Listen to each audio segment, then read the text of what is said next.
Hey there, it's Bridget Dolgoff, Consciousness of Economics and Urban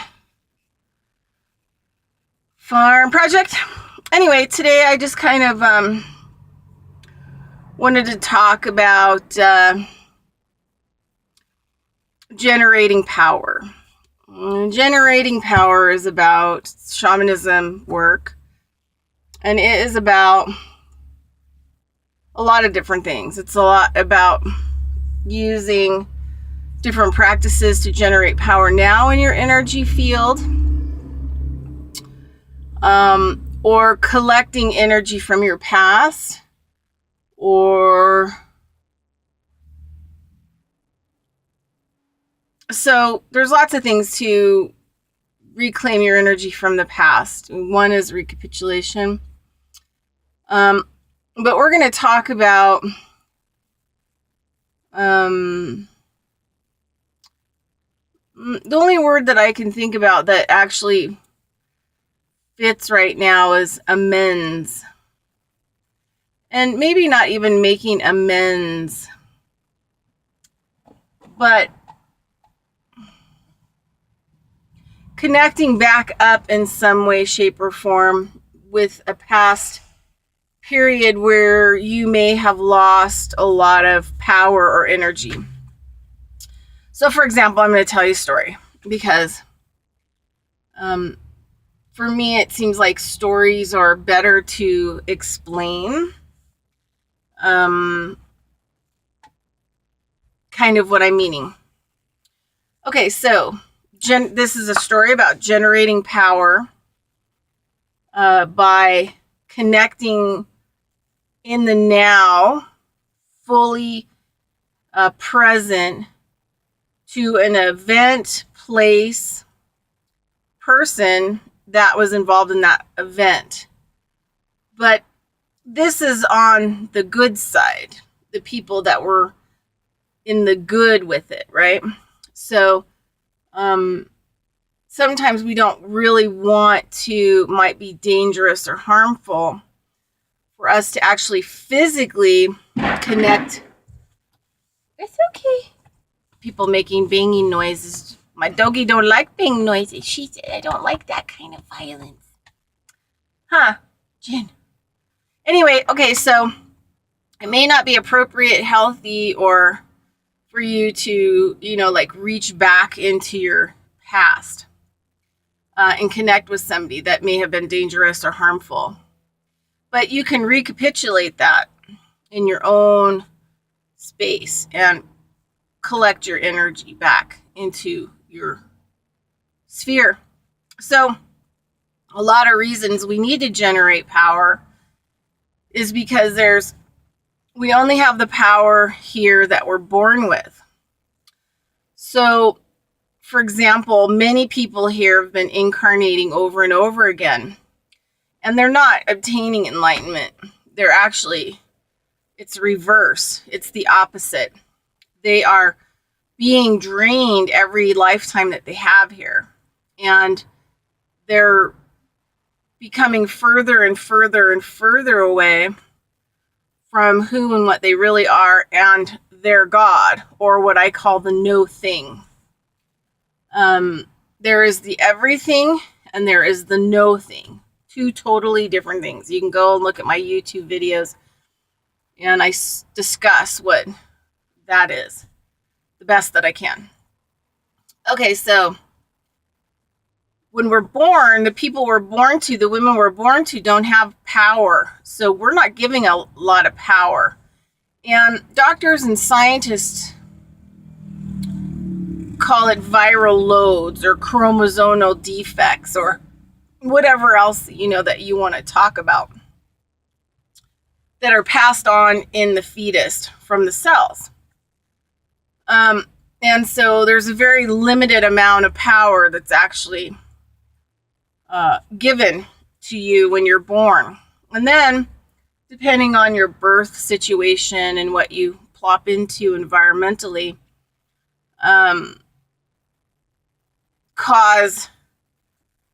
can cause a lot of fright and which can kind of scare more energy out of you. You leak out energy all over wherever you're at.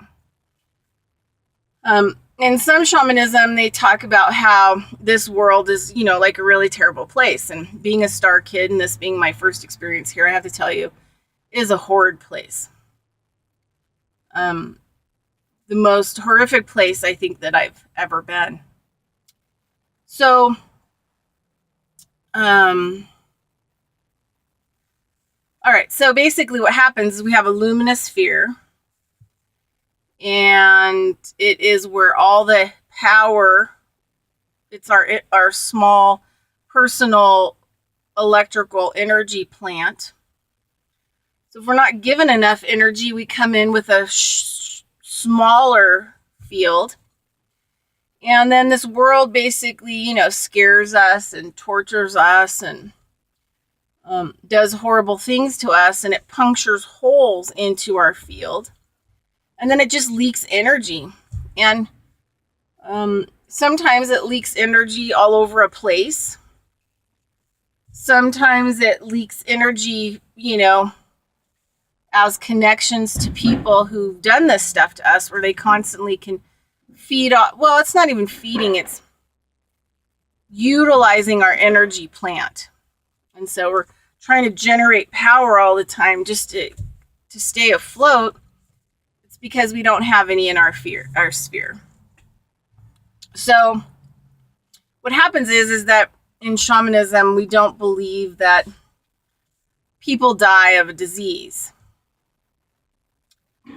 We believe like the sphere, the outside of the sphere is kind of like a cellophane. And eventually there's no more energy left in the sphere, and it wraps around the physical body and basically suffocates you to death. So if you have enough energy in your sphere, or say, for example, when I was going through my brain cancer, I did it alternatively.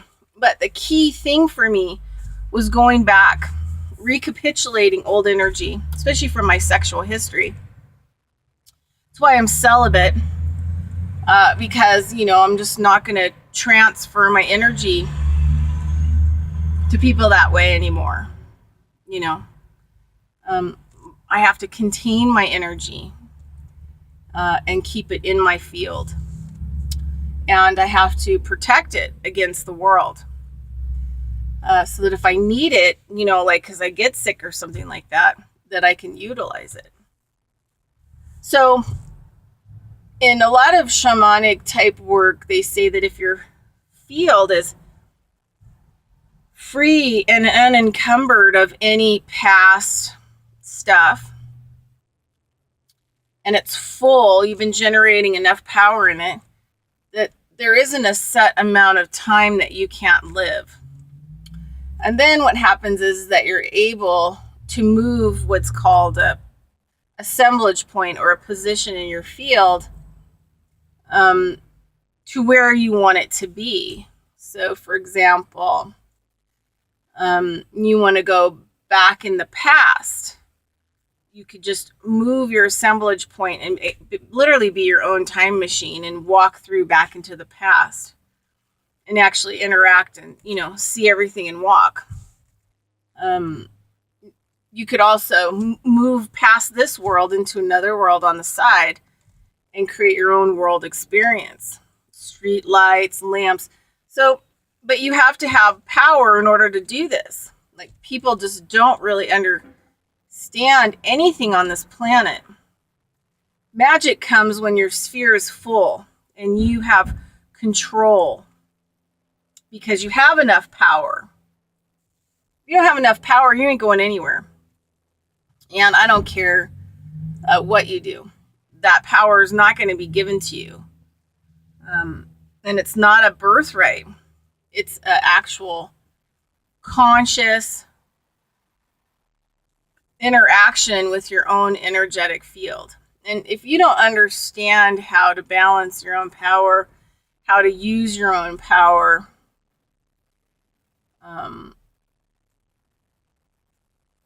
what you want to plug into or unplug from, in order to regulate your own power, you know, you're not going to go very far, especially if you're giving your power away. You know, it's especially for women, it's pretty serious. So anyway, there's a whole other themes, but I'm not going to put them here because I don't want, people to get pissed off. Because their whole seeking is about relationships and sexual gratification and giving their power away. And so I don't want to get into any kind of like arguments, about any of that. People can believe whatever they want to believe. So anyway, I've had somebody on my mind that I probably haven't seen in could even be 15 years, 17 years, something like that. And they live in the Reno area. And they've just, for 2 weeks, have been totally on my mind. Back in the day, this person and I, she's a female, not going to mention her name, but we were friends, becoming friends. And we both were going through some tough relationships. I was going through a really horrible relationship.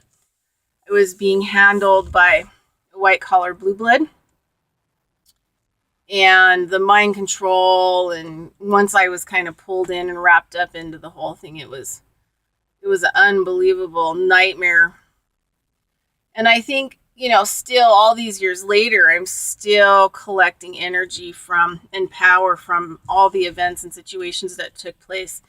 And to look back over a 2-year period of how, completely and totally fucked up that this person and their family made me total lunatic crazy.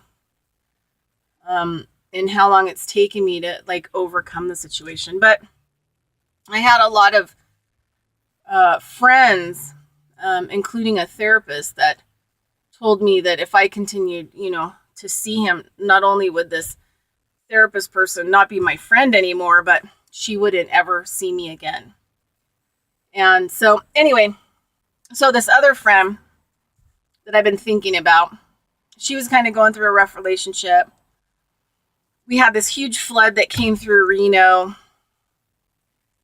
and basically, wiped out both of our businesses and our livelihood. And we just couldn't get reestablished. And it just was it was a really tough 2 or 3 years. In the process, she was older than I was. And so she took care of me kind of. And she gave me a place to stay so I could get on my feet. She gave me a place to start working on people again, and really supported me in staying away from this person that I had been dating. And she had met him several times, blah, blah, blah, blah. To the point where she actually protected me. She saw him at an outdoor event, and he was talking about me and wondering what I was doing and what I was up to. And she basically told him, that he needed to fuck off and that he needed to stay away from me because, I needed to heal. And just had zero interest now that I got my life together and dealing with him. So she also protected me in the mix. So, all that crisis, unfolded, and my life went in different directions. And, I think about her every once in a while, but,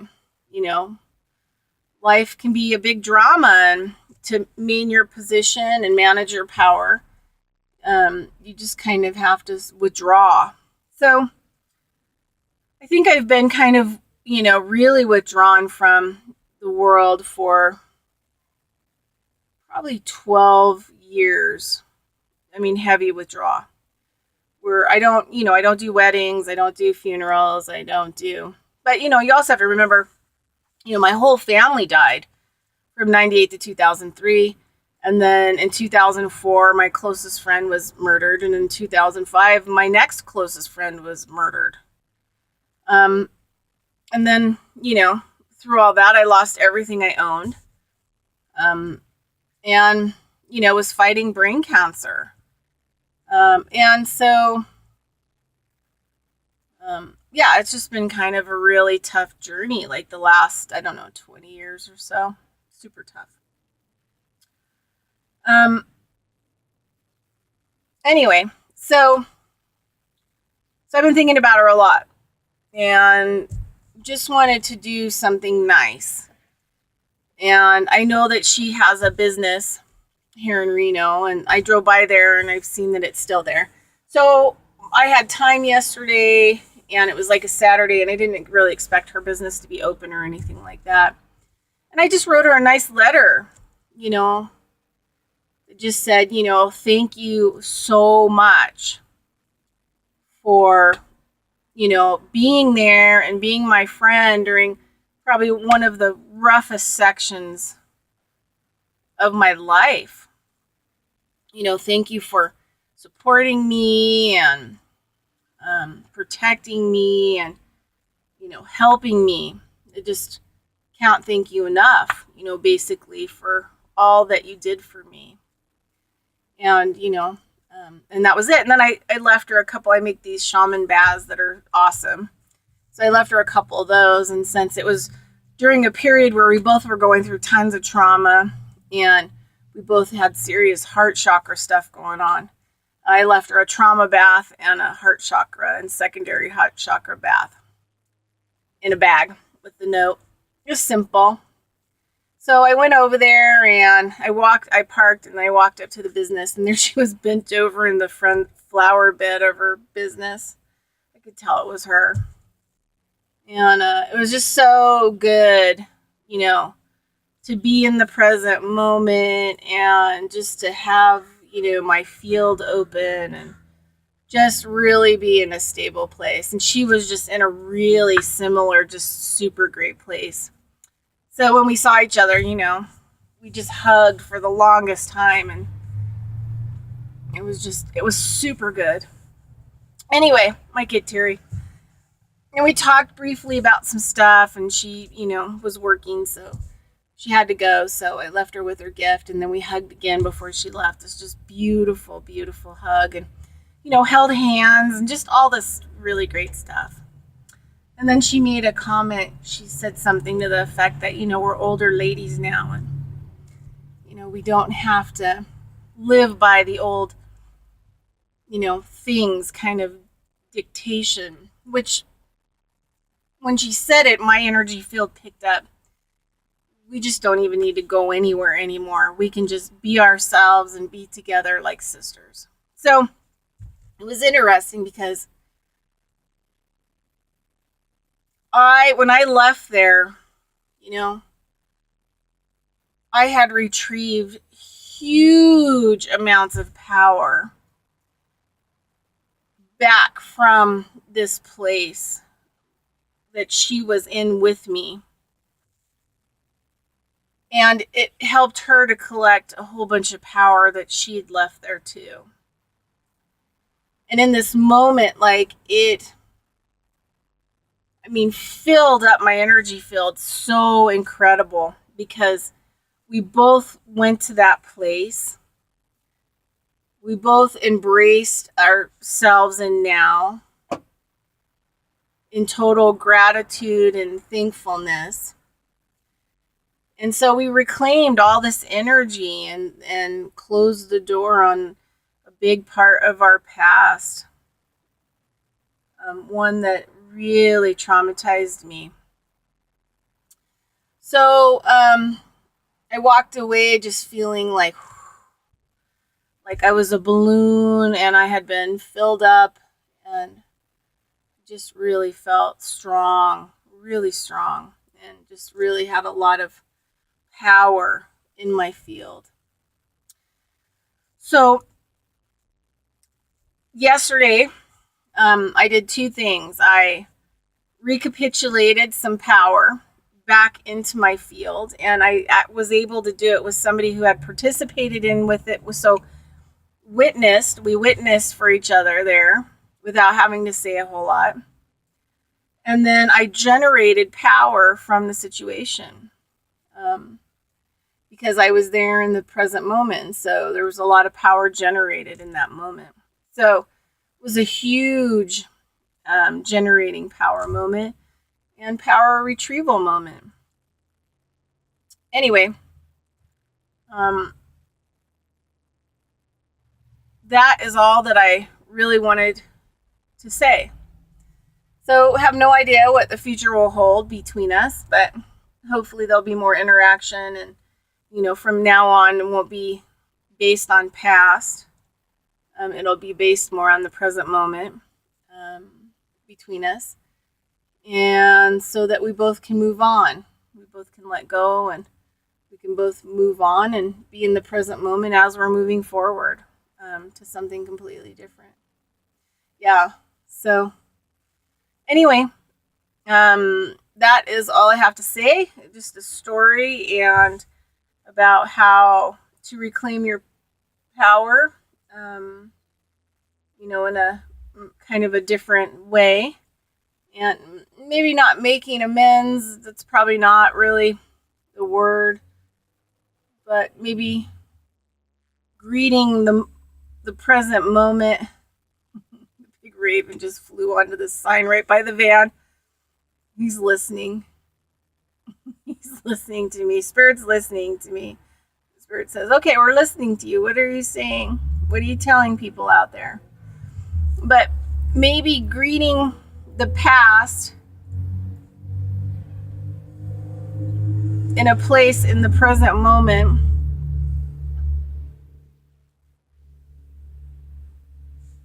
with people who may have played a positive role in it,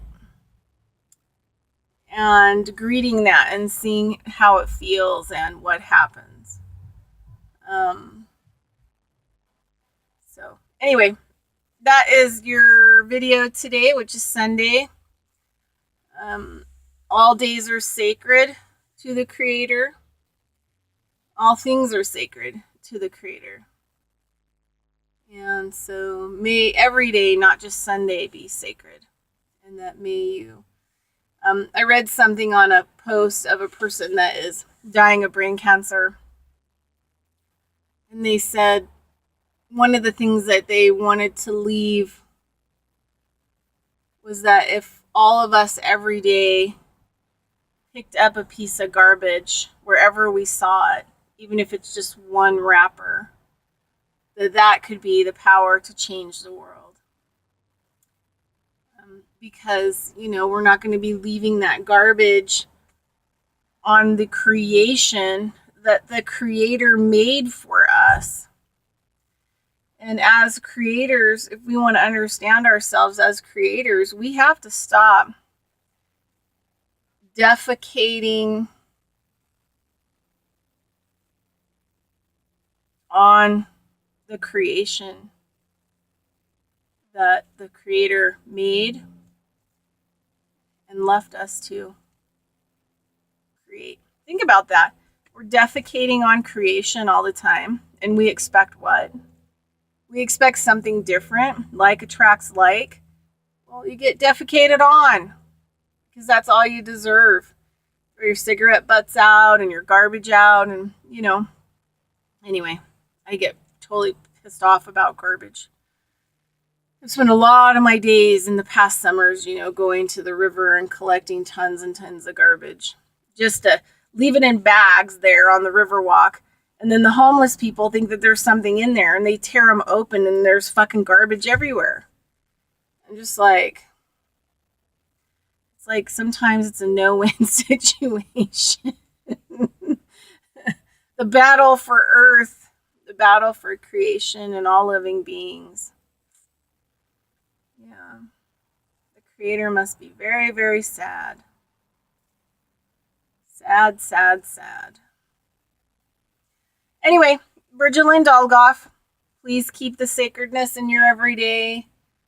Think about every step you're taking, every action, every deed. And make sure you're generating good power into the creation so that we can create something else. Anyway, conscious of economics and urban Farm Project YouTube channel. Love you. Bye-bye.